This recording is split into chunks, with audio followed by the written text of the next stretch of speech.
உண்மை.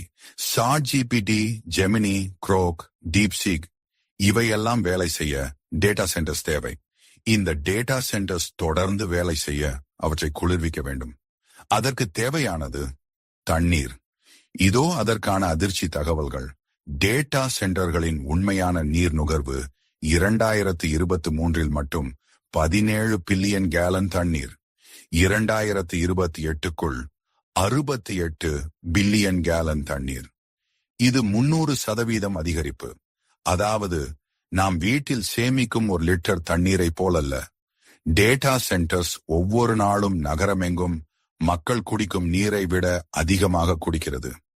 ஜார்ஜியாவில் meta data centre meta நிறுவனம் வைத்துள்ள டேட்டா சென்டர் ஒரு நாளில் 5 லட்சம் கேலன் தண்ணீர் குடிக்கிறது.